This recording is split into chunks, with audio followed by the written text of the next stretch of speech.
Thank you for tuning in and welcome back to the Sandwich of Coherency. So, before we jump right into things, I'd like to give a big thank you to all of the listeners out there. You are greatly appreciated. Just want you to know that the love is absolutely noticed. But I have some good news and I have some bad news. The good news is we will be having a new person joining our team, a young lady by the name of Ashley, who is a certified paralegal with many years in the field, who will be helping us decipher many of these things that we deal with on these Senate hearings and these nonsensical cases that seem to keep popping up throughout the United States, and many of these crappy laws and bills that the Democrats and even the Republicans keep trying to pass. Now, the bad news is she won't be able to join us tonight, but we are working to get her on this week. But we do have a small clip from her that we will play for you. Just giving her opinion, just a little bit of a hilarious opinion coming from a mother as well. So, she's kind of got some of these things, we talk about stuff that deals with parents in the school. So we have that covered on two ends, the legal side, and we have an actual mother that deals with these things to help us out. So, but let's just go ahead and jump right into it because it will all make sense here in a few minutes. So, as you know from last year, you had the father in Virginia who found out that his daughter was sexually assaulted. And the school attempted to cover it up and not inform him of this. The child that assaulted his daughter was moved to another school where it happened again. Now, finally, the county and schools decided to do something about it, but they tried to keep it hush-hush. The father tried to appear at the school board meeting to voice his feelings and concerns about what the school and school system was doing. And he was arrested for this. They did not want to allow him to speak to inform the other parents of the severity of the situation and the fact that his child was sexually assaulted and the school attempted to cover it up.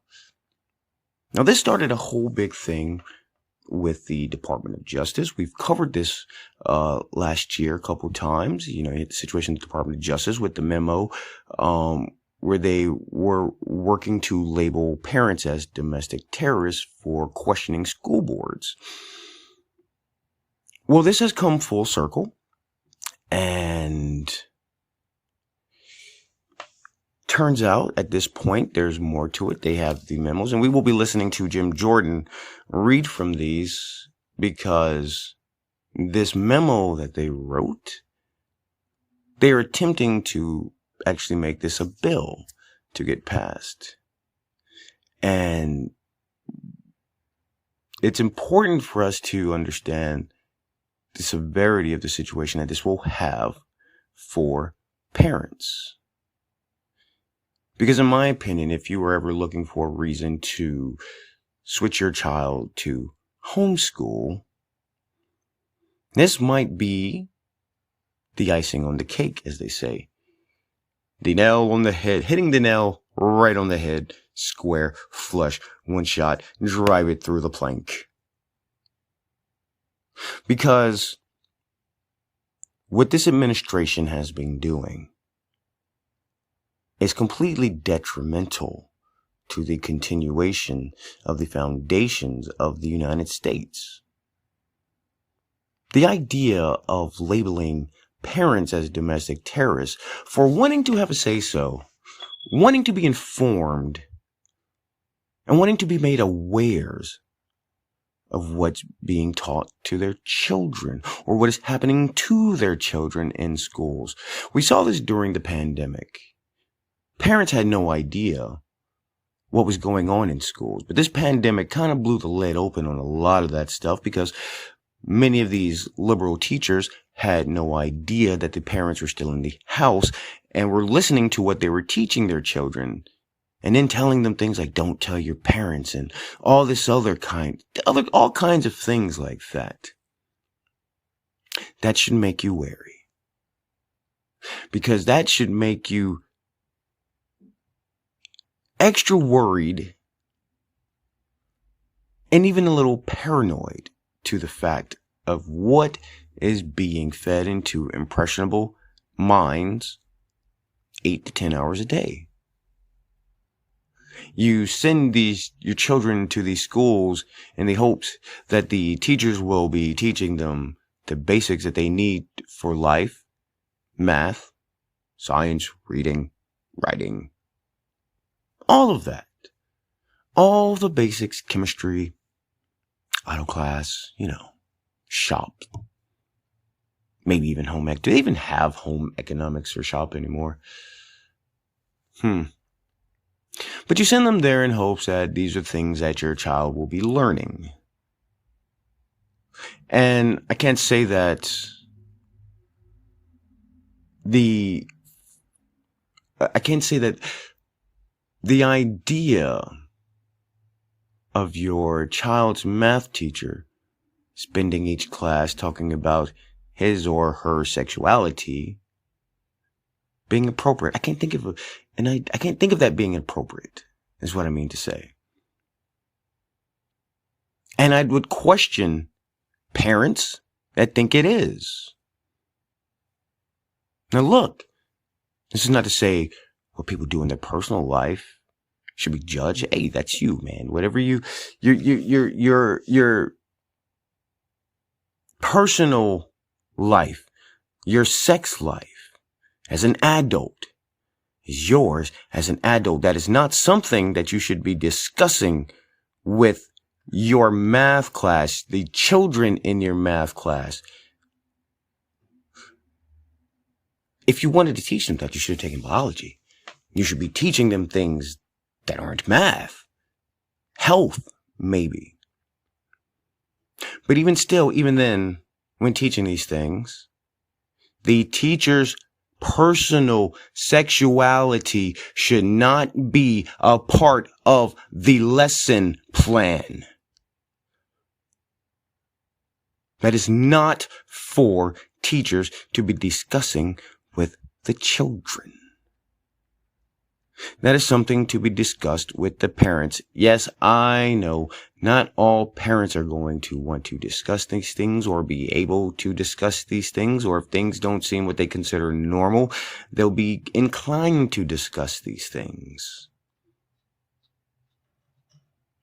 But that's when the child should maybe go to a counselor to help them find ways to do this. Or even as the teacher, you can help, even if you are the math teacher, whatever, you can talk to them about ways that they can approach their parents or ways to be able to talk to their parents about these things. But the last thing you need to be discussing with the child is your own sexual proclivities. That is not appropriate. So parents who have a problem with these things are now wanting to be labeled. The government wants to label them as domestic terrorists and such. And that is where we are at with that. So let's just go ahead and jump right into this and listen to Jim Jordan. And after that, I will play you Miss Ashley's response to that whole situation. Her broad response to what's going on. Judiciary Committee, the gentleman from Ohio, Mr. Jordan, for his opening statement. Thank you, Mr. Chairman. Last fall, September 29th, the National School Boards Association sent a letter to the Biden White House asking the Biden administration to treat parents as terrorists. Let me just read from that letter, because sometimes I think we forget the language that was enclosed in that letter, September 29th, 2021.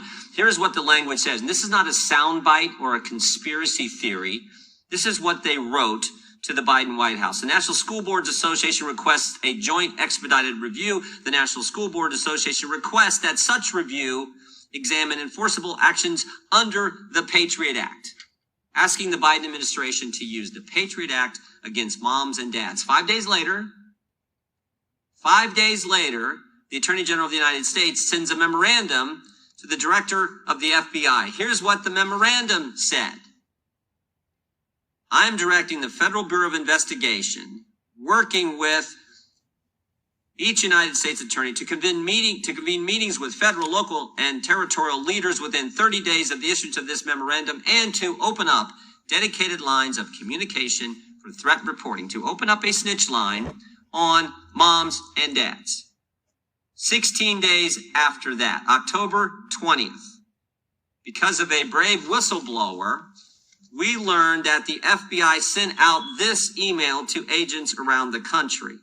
As a result of Mr. Garland's memo, the Counterterrorism and Criminal Divisions created a threat tag, and I'm quoting here from the email. We ask that your offices apply the threat tag to investigations and assessments of threats. All that happens in 22 days.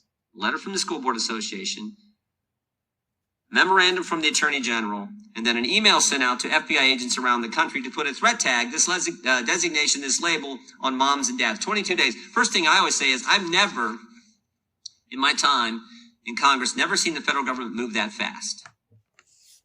I'm going to pause it right there because when you hear what he just said, the way he just read it to you, that's the way that it was presented this whole time. That's how things went down because they got busted.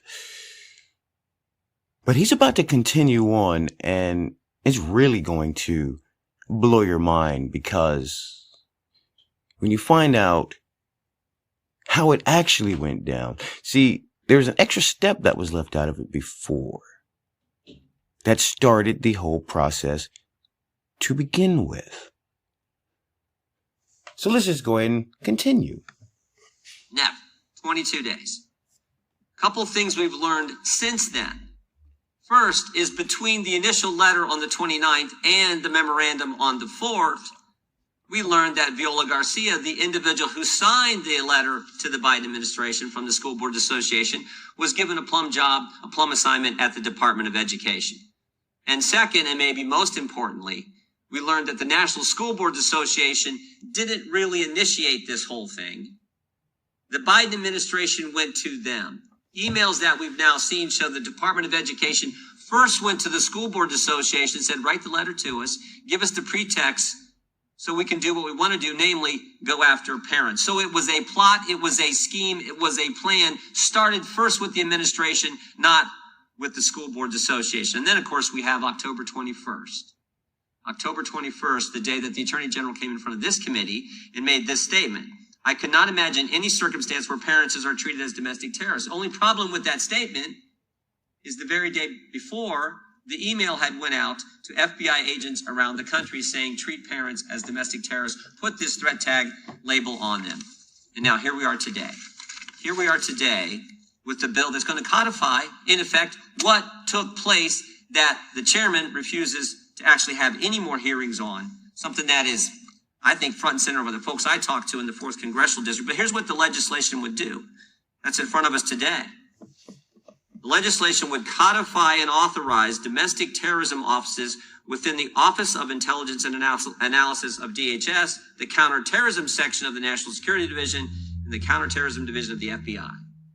So they're going to actually, this bill is going to put in place what these guys attempted to do and did last fall. I think this is definitely the wrong direction to go. I would hope, Mr. Chairman, that at some point we could have the Attorney General come back and talk to us about, we got a little taste of this last week in the crime subcommittee, where we got to talk to the U.S. Attorney from the state of Washington and found out he did in fact convene that meeting. We tried to ask him some questions about it, didn't really give us any answers. It'd be nice if the Attorney General would be back in front of us to deal with this subject. But I think this legislation is the wrong way to go. I hope that we do not pass it. Urge a no vote and would yield back the balance of my time. This should be an automatic no vote. But the thing about it is that this is what's happening. This is one of the important things that should probably, but should be blasted all over the airwaves. This is what should be in your faces right now. As parents across the United States, this is what you should be being told about is happening. Because this affects you directly. As well as your ability to be able to be a part of your child's education. This is just bills like this and things like this are just another step in the path of the state saying your children belong to the government. They've said it in so many words, and at some point they actually said those words. But this should really scare people. It should really make the hairs on the back of your neck stand up. And so because of that, we're going to listen to a nice, poignant response. It will make you laugh, but it is direct to the point, and it is serious. So let's just go ahead, and I will play that for you, and let's enjoy. And then you look over there to China and how they're banning girls from wearing ponytails because it is sexualizing themselves and making it inappropriate for young boys. It takes the focus from the young boys off of their schoolwork, etc., to the girls because now they're wearing ponytails and oh, it's so sexual. Okay. And then you got the U.S. over here. Oh, your kid gets sexually assaulted? Well, this is what we're going to classify you, the parents, as because we don't want you to protect your kids. Like, everything is fucked. Like, none of this makes sense. There's so many different ends of the spectrum that people don't even see. Like, they just want to put wool over your eyes past shit that you're not even paying attention to because you're too busy, spreading your legs for the whole neighborhood. So when shit really goes down and you get pissed off, you can't do shit about it because you never spoke up, you never researched it, you never stood on a board meeting, you never filed paperwork, you never did anything like that. So, where this is going to piss off a lot of people if something like this is passed, it's like, well, we can't do shit about it because ain't nobody said shit. The people that don't work or can take time off of work, go. Try to speak up and say shit. It might not do shit, but if you get enough media surrounding you, then that right there is enough to cause a little bit of a stir. And that's how you have it. That's your sandwich. You need to cause a little bit of a stir. As long as they think that you're not paying attention, they'll continue doing what it is they're doing. And the honest reality is that they truly believe that you are not paying attention. And that's not true at all. We're here to bring a voice to it, and we're here to help you be more informed so that they know that we are on to them and we are attempting to put a stop to their nefarious plans, because the things that they are putting forth are not viable options. They're not. They won't work. It's just, parents are never going to let their children be a product of the state. And should you attempt to take them from them because they want to be involved, you're going to have problems. But remember, we do have elections coming up this November, and you have the opportunity to make your voice heard and to make the necessary changes to get the United States back on track. So remember, get yourself registered. Still got time to get everything in order. Get your ducks in a row. And come November, let's get out there and have our voices heard. But I thank you for tuning in, and we'll catch you next time. Thanks again for tuning in. We hope you enjoyed this episode. Don't forget to like, share, and subscribe. And if you want to hear complete episodes, you can find us on thesandwichofcoherency.com. And if you're looking for really cool merchandise, you can find it on Teespring under thesandwichofcoherency.com. Thanks again.